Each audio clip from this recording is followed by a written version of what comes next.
สบายดีพี่น้องยามเช้าพี่น้องเอ้ยสบายดีเบิดทุกผู้ทุกคนนี่ก็ถามน้องหลับซาเหตุการณ์เมื่อคืนนี่มันเป็นน้ำอิเป็นเลือดยอดยังพอหน่อยจังเป็นแบบนั้นนะถามน้องหลับซาว่าถึกแมวครบแมวครบเราแมวกัดเราพี่น้องเอ้ยแล้วไปเหยียบมันแล้วมันกัดเรากัดแล้วเราผัดนอนอยู่ซื่อๆกัดแล้วเดี๋ยวแล้วมันกลับหรือวะแมวกัดแต่บานนี้ สิมีผิดแล้วเนาะมันเห็นไห้ กลมดันเลือดขึ้นผิดร้ายแมวเนี่ยแมวมาหาเคยมาหาประจำแมวตัวนั้นกันเลยของคนบริเป็นยังเห็นน้องมาเอาหนัดซาลงไปเพราะว่าลักก็ไปนอนวันนะซะลักก็เขาไปนอนแล้วไปเหยียบมันวันนี้ไปเหยียบไหมอืมเหยียบมันเลยก็มันครบเลยกับเมื่อยสบอยไปเลยนะประมาณ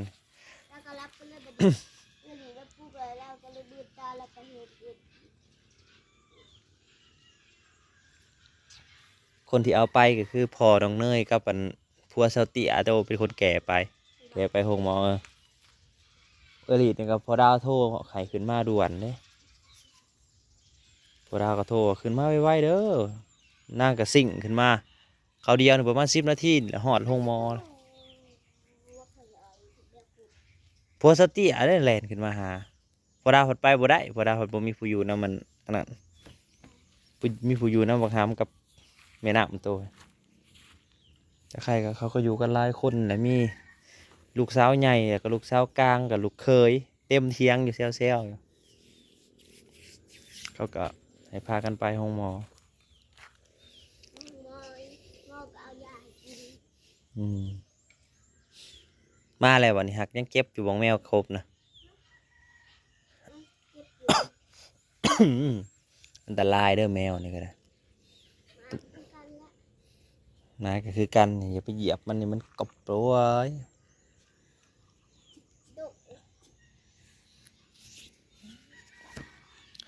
สูบน้ำใส่มันก็ไม่น้องเลยเอาเลยนั่นแหละพี่น้องสัตว์เลี้ยงก็อันตราย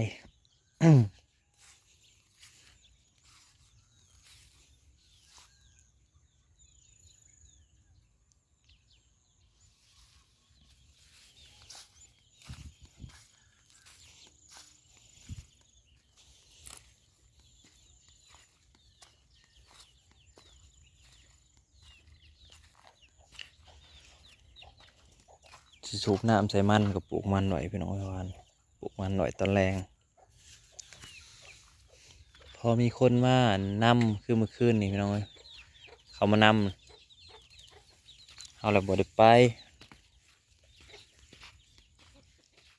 เอาละครับบ่ได้ไปเด้พอคือเขาว่าเอาละ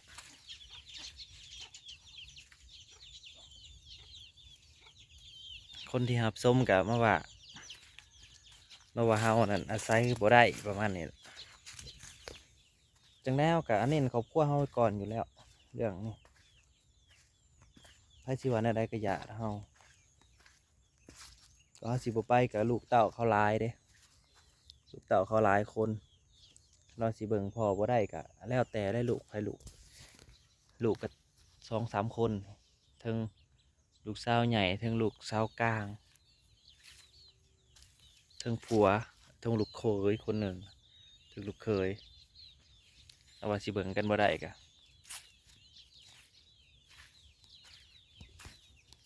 สำนักแล้วเนาะแต่ว่าคันกลางเว้นเขาก็ผมมีปัญหาอย่างดอกเขาก็เอาความปลอดภัยของพวกเขาไว้ก่อนอยู่แล้วถ้าว่าเป็นอย่างโน้นเป็นอย่างนี้ก็แล้วแต่คนสิคิดเขาบ่ได้ว่าหยังเพราะคนที่หูจักดีก็คือเขาเท่านั้นแหละ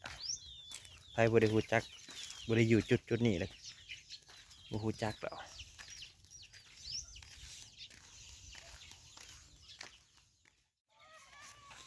มาแล้ว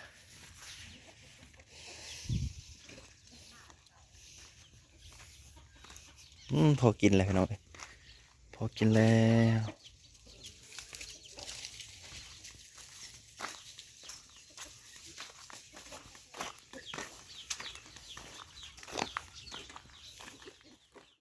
มาสูบน้ำหดสูบน้ำใส่ดอกรักดีโปดีโดออกมาไหมออกมาไว้เขาเห็นยังอีเลยสูบน้ำใส่ให้มันติดที่น้องเอ้ยพอแหละเดือน6พอแหละจะได้ขุดเบิดหายเลยวันนี้มาปลูกไว้สูบน้ำเขานี่หัวมียังพอละ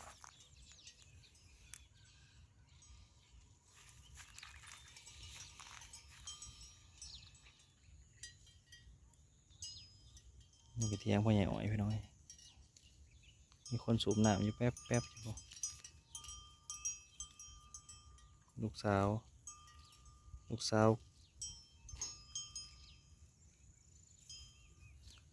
คนกลางกับลูกสาวคนโต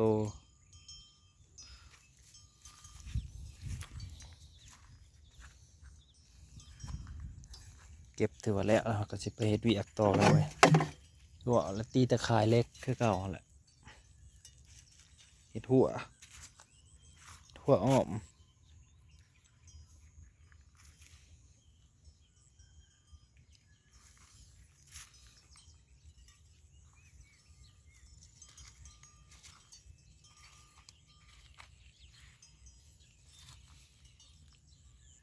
วันนี้มันเตือนว่าฝนที่ตกน้อง2 บ่ายช่วงเที่ยงรอเบิ่งว่ามันสิตกบ่แต่ว่าเบิ่งเตือนคือฝนที่ตกตัวได้ไปแล้วก็ลาบหลุดแล้ว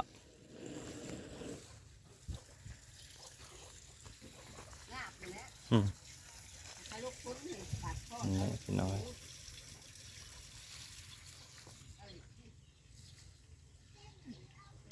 ทำไมก็ฮดต้มหงแล้วเป็นหมาเกี่ยวๆหงก็ได้แดดดันออกมาทำหนึ่งน้ำกระไรแล้วเด้น้ำกระไรแล้ว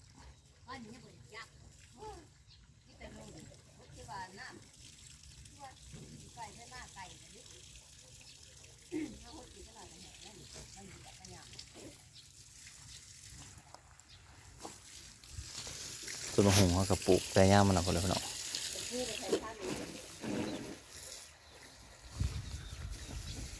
มีความวางแต่ต้นนี่แหละพี่น้องให้ต้นอื่นคือบ่เห็นอันนั้นมีความวางแต่ต้นนี่แหละเบิ่งคือสิหล่นอีกเลยแหละเบิ่งสิหล่นอีกแล้ว สิซื้อM100มาใส่ให้เพิ่นอยู่เพิ่นจะกินM100บ่ต้นนี้ก็เริ่มงามขึ้นมาแล้วพี่น้องเอ้ยคนอื่นปลูกก็คือว่าเป็นเลยได้ใหญ่มาแล้วก็บ่ได้ยากยังมากมายคือจุ่มพ่อปลูกเลยนี่ได้ก็บ่งามยังเป็นก็หามา4 มาหามาบ้านเขาปลูกก็กินบ่ไหวโอ้ยว่าสิปลูกให้ได้ขายนะโอ้ยคือสิบ่มีแหละอยู่น้ำมือคนคือกันพี่น้องไอ้ปลูกให้มัน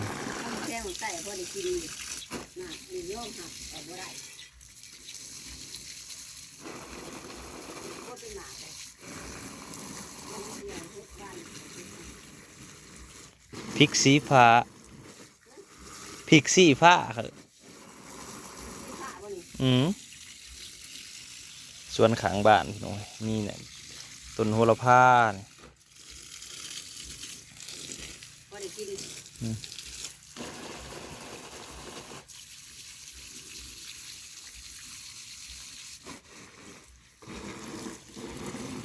มาพริกแล้วก็กำลังเป็นปลูกพักนี้เลิศน้ำพี่น้องอยู่นี่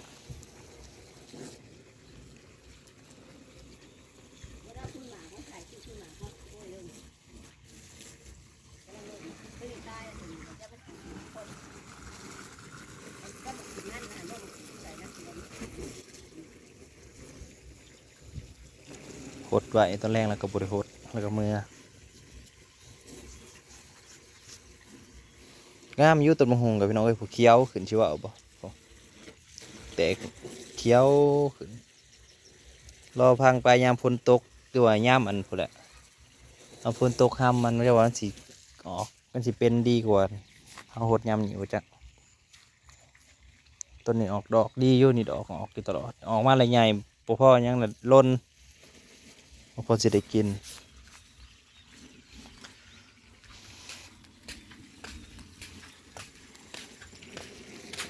วนพริกอันเองตะขนางตะข่ายให้ก็ไปหอดปุ่นเลยพี่น้องปุ๊บปุ๊บเลยเห็นว่าโหเบิดฮะกับเบิดอยู่10 เกาะ10 โค้ง10 เกาะ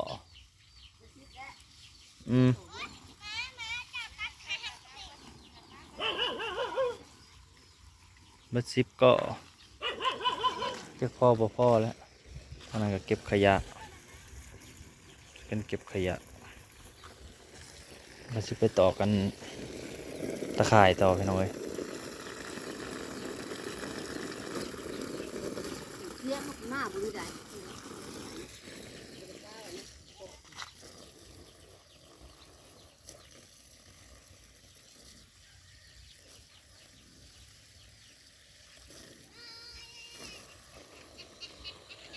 มันจะคล้ายกับปลูกแถวแจหัวอะไรพี่น้องกำลังงามพอได้แก่ พอได้กิน แต่ว่าต้นกล้วยเขาก็กำลังขึ้นพี่น้องนอกล้วยเพราะว่าเขาทอดมาเขาจะไปปลู ถ้าก แม่นห้าบอบเป็ดแผ่น หน้า ห้า ใหญ่ให้ดอนไฟสด ต้องไข่จับหัวทั้งเป็ดใบแล้วจังนี้จังเป็นขนาดเนาะ กำลังงาม